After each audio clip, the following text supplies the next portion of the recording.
Hello and welcome to Battery Dance TV. My name is Jonathan Hollander and I'm the Artistic Director and founder of Battery Dance in New York City. On March 27th, when the pandemic hit and arts organizations had to close their doors in New York and many places around the world, Battery Dance went online. And one of the programs that we initiated was a Sunday program called Dance Diplomacy with Jonathan, which has taken us to many countries around the world to explore how people are reacting to the pandemic, performing artists, diplomats who work in cultural diplomacy, and arts organizations themselves. Today, we're stepping into a different realm, and I am very, very excited about this because I feel that in America and through my own experience of running Battery Dance for 45 years, it's been volunteerism that has really been an architecture around the artistry of Battery Dance. The people of New York City who are working in the corporate sector, who step aside from their day jobs and lend a helping hand to organizations like ours. And I'm delighted to interview today two friends and wonderful respected colleagues. We have Rob Acton. Hi, Rob. Thank you for joining us. My pleasure. My pleasure. And we have Mimi Shih. Thank you for joining us, Mimi. Hi, Jonathan. Thanks for having me. So I normally see both of you in your offices, but I see that you're at home. Many of us are working from home. I happen to live and work in a loft, so I have a few steps to go from one realm to the other. But I think that it's really interesting that New Yorkers have adapted so well to working from home, but at the same time, looking forward to rejoining the workforce in an ensemble capacity. So Rob, we first met when you were at Taproot. And I think there were two different projects that Taproot adopted Battery Dance to support our development institutionally. And then, of course, you created Cause Strategy Partners, and that brought us back together again. Could you tell our audience a little bit about your trajectory? Yes, absolutely. Jonathan, thank you for the opportunity to chat. We have had the opportunity to work in both those capacities at Taproot Foundation, connecting pro bono consultants to Battery Dance, and of course, with Cause Strategy Partners and Board Lead, connecting board members, fantastic board members like Mimi. But I want to say, first and foremost, one of the reasons that Battery Dance was always part of both of those cohorts was your own personal leadership and passion. It's been amazing to watch over and over again. You sort of overcome challenges, never give up, always press forward. So deeply committed to the art that you create, and your leadership is a real inspiration, I can say, over many, many years. So thank you, Rob. I appreciate that, really. And that's, I think, an important starting point for volunteerism, that volunteers are giving of their time, and that's of huge value. And they want that time to feel really well used and utilized, and that it results in impact. And so, it has been great to see both pro bono consultants at Taproot and board members through Board Lead find that outlet to drive impact using their own skill sets, wisdom, knowledge, experience, and a cause that they care about. Just very briefly on your question, had the opportunity to serve for 4 years as executive director at Taproot Foundation. And if the mission of Taproot is essentially to connect business professionals to great causes, great nonprofit organizations. And instead of those organizations having to tap into their limited resources to buy consulting, to give them consulting, connecting volunteers, but pro bono experts, skills-based volunteering on the engagements that they need. So whether that's a website or a social media strategy or an HR performance measurement system, sort of connecting professionals to deliver those services at no cost. That really led me to build Board Lead, in that I recognized while I love that work and so valued, the opportunity to partner with organizations on these pro bono consulting engagements, there was one part of me that was always left wanting because for me as an executive director of two different nonprofits over 11 years, I recognized that my board had such an outsized influence on the effectiveness of the organization. I've worked with boards where you had the right people in the right seats, doing the right things. And I've a couple times had boards where you had the wrong people in the seats doing the wrong things and sort of doing the management's job instead of doing governance work, for example. And the dramatic difference it has on an organization when you have leaders in that governance role who really get it and who are really delivering high impact could just change the leadership of the overall organization, and the effectiveness and as a result the outcomes. So I developed this passion for board service over the years, and in my last year at Taproot Foundation was approached by a foundation that wanted to in that instance connect earlier career professionals to nonprofit boards. And so there was sort of this opportunity that showed up to dive into something that I'm really deeply passionate about. I tested it with Taproot Foundation, but rightly so, the board and the new chief executive officer who had stepped into the national role sort of identified it as mission creep for Taproot. They were honing in on pro bono consulting, not board service. And so I took the leap and left Taproot and you went into the creep. I did. I creeped. I hope that I don't creep very often, but I guess I creeped that day. No, I mean, honestly, just listening to you speak about this, I think that our audience, which is around the world, will marvel at someone like you who understands the needs of cultural organizations, social service organizations, education, what have you, and does that vital work of matching people in the first instance as consultants and now as board members. And I will say Battery Dance has grown under the kind of gifts that you have given, that your organizations have given us. So I couldn't be more grateful. And that brings me to Mimi, who came on board through Board Lead Cause Strategy Partners program. And Mimi, tell us how you came into that process with Rob's organization. Yeah, it was great. So Rob's organization, Board Lead, works with my organization, Macquarie. And I think they sponsor quite a few people every year and help us match individuals and with boards. And so it was a really seamless process for me because Macquarie works with them so much. And so there were about, I want to say like 10 nonprofits that I could take a look through and then decide, which ones best fit for the things that I was looking for and what they were looking for at the same time with their skill sets. And so obviously we matched Jonathan, and it's been a great relationship ever since. And, Board Lead also supported me with a few just like sessions about talking about what to do on a board, because it was my first experience on a nonprofit board and, what to look for. And they connected me with different individuals starting in my same, I guess, cohort, you could call it. And so that was great too, because I could talk to people about what they were experiencing with their boards at the same time. And we could, bounce ideas off each other and things like that. And so it's been really great to work with his organization, and they still follow up. I mean, there was a fundraising event a few months ago as well to talk about, because that's always something that everyone needs advice on, right? And so that was great as well. So Mimi, tell us a little bit about what you do at Macquarie and what you do at Battery Dance and how these different worlds intersect in your life today.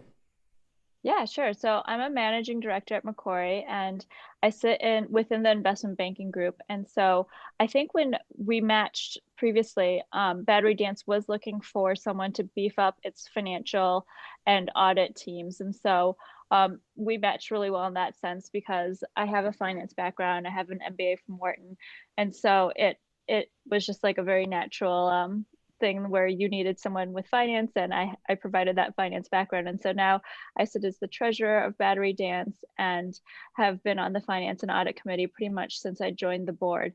And so more recently, my job has transitioned into more of a client-facing role where I am, calling my clients all the time and asking them for deals and pitching them and things like that. And that's actually helped me on the Battery Dance Board side as well, because we obviously naturally need to do a lot of fundraising. And so it's been interesting to see how the things that I'm doing in my own work have helped me with the board as well, and to actually even have some of my clients ask me to sponsor their nonprofits so I can see, how people are approaching people to help sponsor and what others are doing as well. You brought up a very important topic, and over the years when Battery Dance has applied to different services to help us source board members who are not family, not friends of friends, but people who come from, that didn't know us before and vice versa, there's a value in that, I think, because there's no affinity where you might say, I'm afraid to tell Jonathan that he's on the wrong path or something like that, because you're viewing it from the outside, and you have you bring a world of sort of perspective to us that we wouldn't ordinarily have. That's great. But also, I would say that in many questionnaires where people are looking for board members, everybody has in their mind, we need every board member to be involved in fundraising.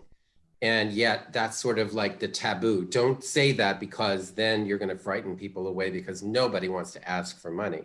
And certainly in the first few months or even the first year of being on a board, people may not feel equipped to go into a fundraising mode, because they may not feel like they're entrenched and immersed enough in the mission and vision of the organization to effectively fundraise. Yeah. But how do you feel about that, Mimi, in terms of, the fact that you're such an active part? You're now also working on the institutional development side at Battery Dance.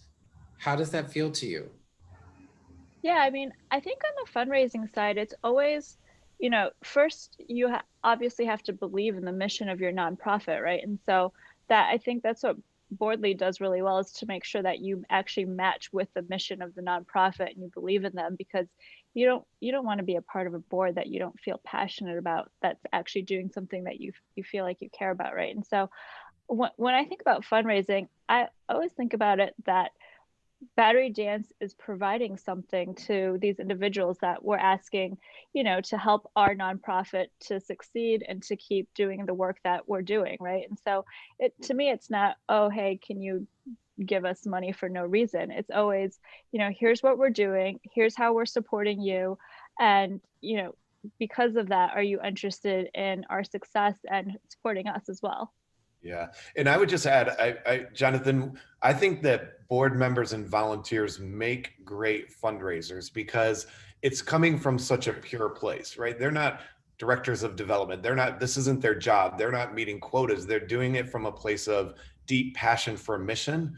And we always like to remind our board leaders, we've placed now 1,000 board leaders on about 500 organizations around the country, and we're launching in London in a couple months. We remind all of them, you're not asking for yourself. This is not, while you are asking people in your network, you're not asking them to give to you. You're asking them to give to a cause that you already are giving to, both in your time, your talents, and your treasure. And so it's asking others to join you to serve your community better through the lens of this organization's mission. And so I think sort of demystifying for volunteers that fundraising role can really help get people out of the gate and into that one aspect of board service. And it's just one. Of course, board members shape strategy, they drive human resources, they provide fiduciary oversight, they deliver their professional skills. But obviously fundraising is one of the many important aspects of board service. Well, I think because you've had a lot of experience in the nonprofit realm and the service realm, Rob, you were able to see something that was missing perhaps from some other board search operations, where you cut right to the quick and you say, what is the organization's expectation from each board member financially?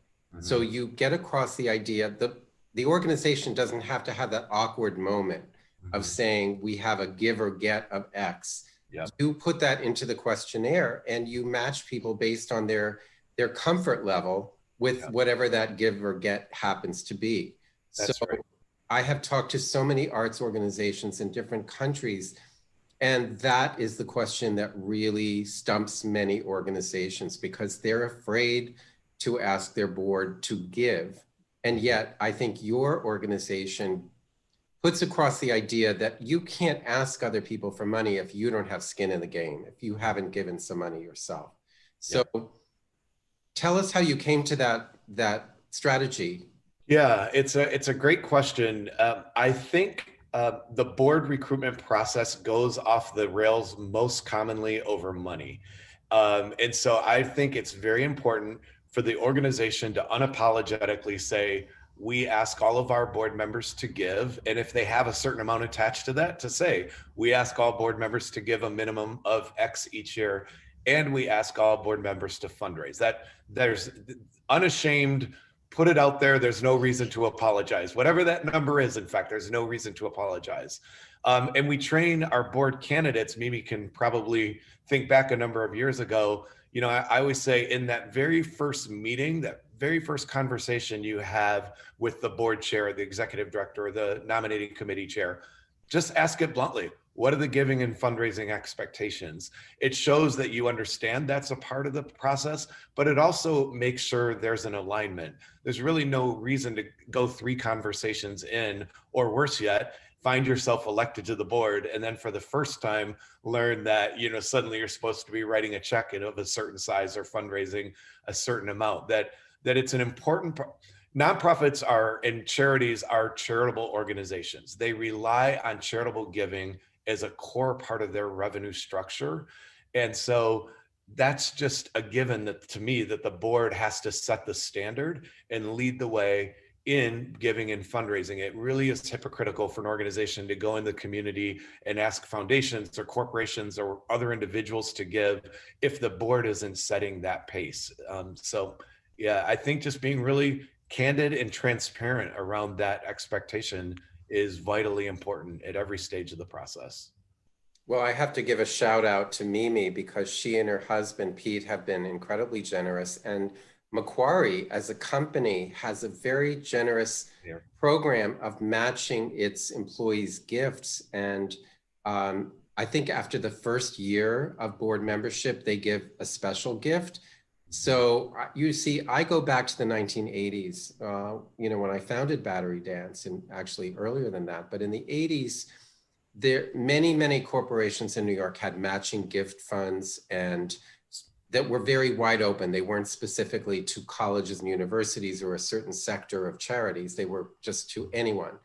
And I think a lot of that has evaporated, frankly.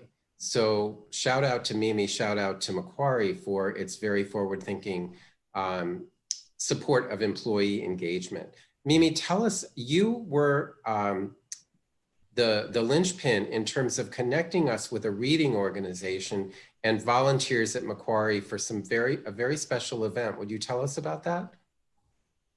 Yeah, sure. So Macquarie has this thing called Foundation Week, and they like for us to work with others within the corporation and to sync up with others so that, you know, there's a collaborative event as well. And we are a big sponsor of another nonprofit called Read Ahead, and we had a few people on the board there as well.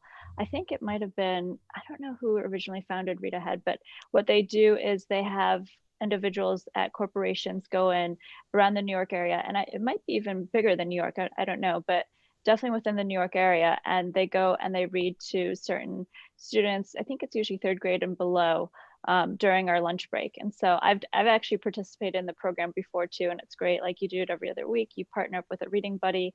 And so what we did was we brought in Read Ahead, and they had a bunch of students that they worked with, and they brought a classroom to Macquarie, and we used a poem that we all read together. And then the Battery Dance Company came in and acted out the poem with the children. And so it was great. We, drew pictures of our emotions of the poem, and then we all did a dance together, and everyone had a beautifully choreographed dance at the end of it as well. And then Battery Dance actually did a performance as well at the end. But so it was a really excellent event. We've done it for 2 years in a row, and now COVID has stopped that being able to happen, because we obviously are not in the office this year, but hopefully we can do it again next year. But also, that was just a fantastic event. Our dancers were just so thrilled. Normally, Battery Dance works with high school students, so it was a little bit of a departure for us, but it led the way, and we now have been working with some elementary schools. I mean, now, meaning before, and I suppose after the pandemic is over, when schools are live again. But you also hosted a cocktail party where you invited some of your colleagues from Macquarie, and I think that was also supported by the company, if I'm not mistaken.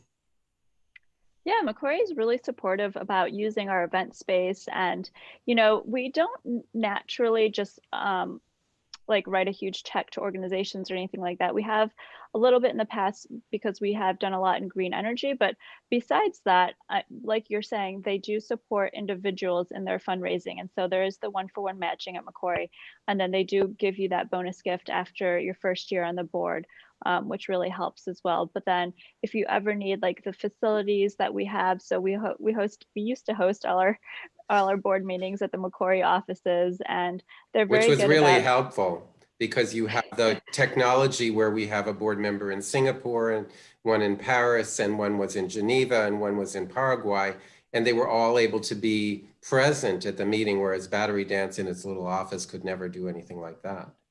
Yeah, and those are things that I didn't actually think about that I would be contributing to the board, I guess, when I first joined. But so it is great to think out of the box a little bit, I think, about what you can give to the organization. Yeah, we call that in-kind contributions. And if you could put a dollar value to all of the in-kind contributions that you've given and that other board members have given, it would be a very significant part of our entire, like the size of our budget would be ballooned. So that's a great thing. And I think, if I'm not mistaken, Rob, sometimes when you have seminars with your corporate volunteers, you tell them about these various opportunities. Yeah, absolutely. I love hearing Mimi share sort of in the ways that she's delivering value and in a very humble and gracious way. But it really reflects, I think, our core message about what board service should be. It should become part of your personal and professional identity, just like your job is part of your personal and professional identity. The university or the graduate school you went to. So is this. This is something that when you step onto a board, you're shepherding, leading, and guiding an organization providing vital work in the community where you live and work. Nonprofits don't usually play around the edges. They kind of get into the heart of the community and deliver vital services. And so seeing leaders like Mimi who really own that responsibility and are thinking about creative ways to create alliances with other organizations that deliver value and create new programs and connect new networks of support is sort of the definition of what great board service is. It's not just showing up in 4 meetings a year, kind of passively listening to the executive director's report, smiling and waving and saying, see you in 3 months. It's what you do between meetings where you really show the leadership that organization needs. And in-kind contributions is indeed just a tremendous way to think outside of the box. Of course I can give, of course I can fundraise, but how can I leverage my skills? How can I connect this organization to free resources that they otherwise would have to pay for? It's just a whole range of ways that board members can deliver that sort of value. But you've also run seminars or events where you work with nonprofits themselves to say, it is your job to engage your board. Don't go to a board meeting and read a report for a half an hour, glassy-eyed response from the board members. I mean, you need to be engaging your board. You need to nurture your board so that they can truly feel like they're playing a vital role, as you're describing. So it's a two-way street.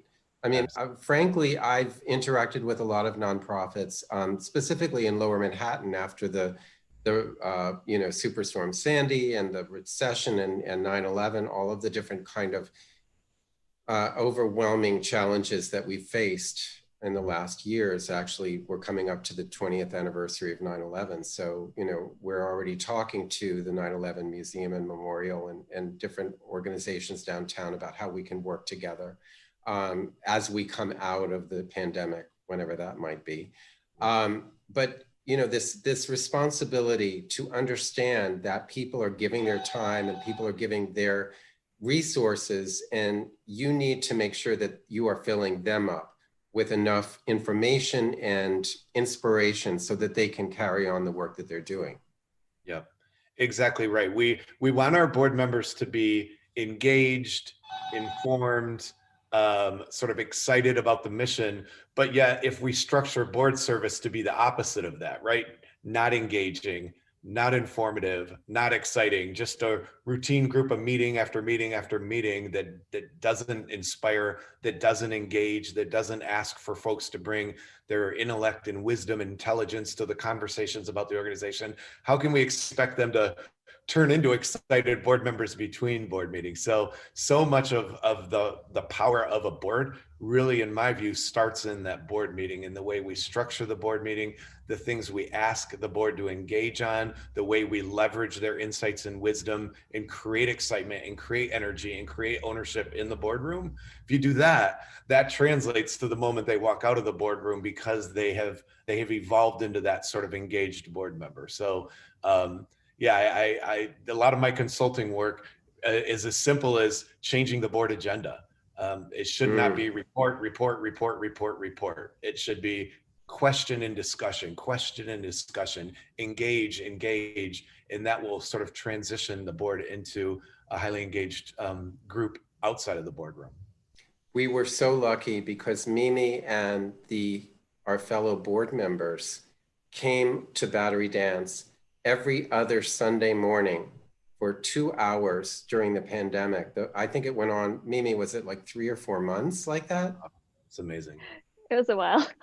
I mean, we needed you. We desperately needed our board to help guide us, to help, sort of come up with ideas and feedback. We were doing a lot of things, but we needed that sounding board that the board provided. As we went out to the public in a new way, in an all online medium. And it was just incredible, Rob, to see the percentage of board members who showed up week after week we would never ask that. That's too much to ask of a board in normal times, but these were not normal times. And the board came through. And we've seen that across the arts sector. So many kudos to arts organizations who had to literally pivot the entire delivery model, in a moment's time.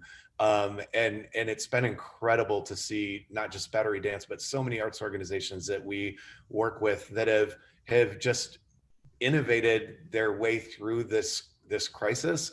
And I think have created new programs and new services that will probably outlast this pandemic when it's gone, and recognizing that definitely there's all this new value in delivering programs and services in new ways. But board and management alike deserve so much praise for really owning that innovation in a really tough time. Well, let me end our interview by praising both of you, because you represent the best of New York. You represent the best of humanity from my standpoint. And quite frankly, the kind of work that you're doing, Mimi, with the Board of Battery Dance, the kind of work that you're doing, Rob, with your staff and your wide-ranging and ever-expanding program, starting in London, you mentioned.